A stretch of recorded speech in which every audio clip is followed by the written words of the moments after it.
Fenaid, bendithiau'r arglwydd.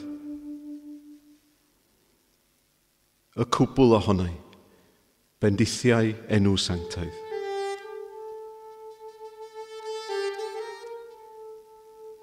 Fenaid, bendithiau'r arglwydd.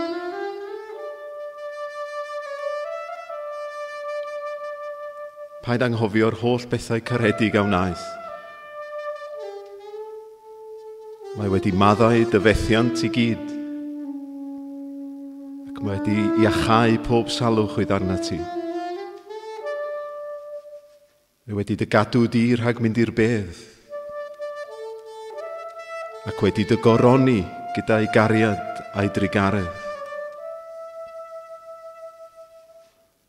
Mae wedi rhoi mwy na digon o bethau da i ti, nes gwneud i ti deimlo'n ifanc eto, yn gryf, ac yn llawn bywyd fel eryr. Mae'r arglwydd bob amser yn deg, ac yn rhoi cyfiawnder i'r rhai sy'n cael ei gorthrymu. Dwedodd wrth Moses sut oedd e am i ni fyw a dangosodd i bobl Israel beth allai i'w wneud.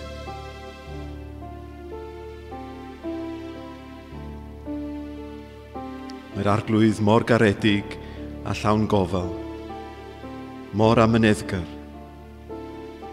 ac mae ei gariad yn anhygoel.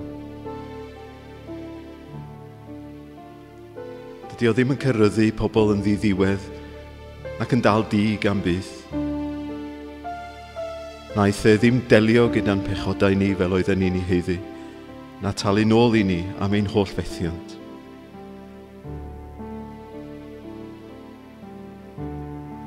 Fel mae'r nefoedd yn uchel uwch y ddeiar, mae ei gariad ffyddlon fel tŵr dros yr rhai sy'n ei barchu. Mor bell ac ydy'r dwyrain o'r gorllewin, mae wedi symud y gosb am i ni wrth ryfela.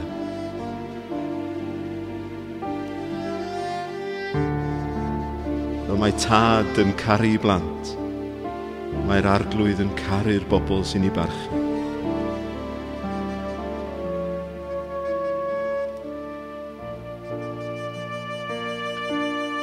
Ydy, mae'n gwybod am ein defnydd ni.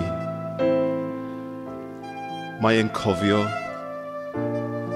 Mae dim ond pridd yda ni.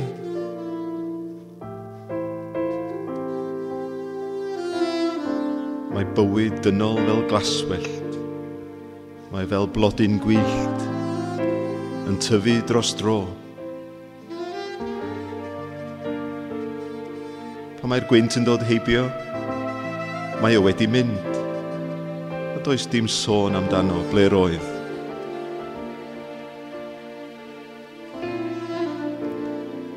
Ond y mae cariad yr arglwydd at yr rhai sy'n ei barchu yn para am byth bythoedd.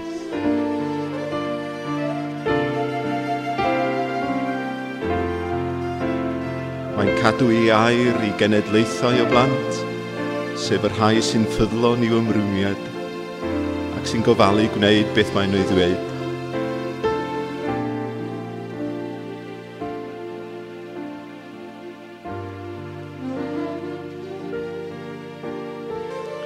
Mae'r arglwydd wedi sefydlu ei orsedd yn y nefoedd, ac y mae'n teyrnasu yn frenin dros bopeth.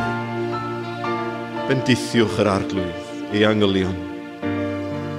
Chi rai cryfion, sy'n gwneud beth maen nhw'n ei ddweud ac yn nifydd iddo. Bendithiwch yr arglwydd, ei holl fyddinoedd. Chi weision sydd yn ei wasanaethu. Bendithiwch yr arglwydd, bopeth y mae wedi ei greu, ym mhob man ble mae o'n teyrnasu. Fenaid, bendithiau'r arglwydd.